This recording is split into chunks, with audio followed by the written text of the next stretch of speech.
একটা কথা আসছে চাঁদাবাজদের বিষয়ে, আপনারা এটা বলবেন যে রাষ্ট্রীয় ক্ষমতা যদি আমাদের কাছে চলে আসে, আমাদের এটা নিয়ন্ত্রণ করা 1-2 ব্যাপার হবে। আর যতক্ষণ পর্যন্ত রাষ্ট্রীয় ক্ষমতা আসছে না, ততক্ষণ পর্যন্ত আমরা সামাজিক আন্দোলনের মাধ্যমে এগুলো কি করব, প্রতিহত করবো ইনশাল্লাহ। সেই জন্য আপনাদেরকেও আমাদের পাশে আসতে হবে, আমাদের সাথে। এলাকার ব্যবসায়ীরা যদি বলে যে ঠিক আছে আপনারা আসেন, আমরা সাথে থাকবো, আমরা প্রতিটা যেখানে যা করা দরকার এখানে আমরা করবো ইনশাল্লাহ। কিন্তু এখানে বড় প্রবলেমটা হয়ে গেছে, ব্যবসায়ীরা চাঁদা দেবে ভিতরে ভিতরে, আর আমাদেরকে বলবে যে কি করেন, চাঁদা বন্ধ করেন। এটা একটা কঠিন কাজ। ব্যবসায়ীরা যদি 1 পা আগে আসে, আমরা 10 পা আগায় যাব।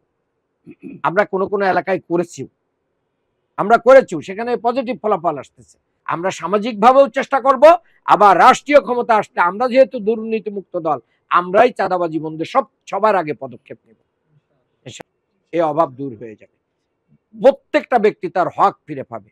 কাজে আসুন আমরা এটাকে জিহাদ ফি সাবিলিল্লাহর কাজ হিসেবে নিয়ে, ইবাদত হিসেবে নিয়ে আমরা এই কাজগুলোকে এগিয়ে নিই।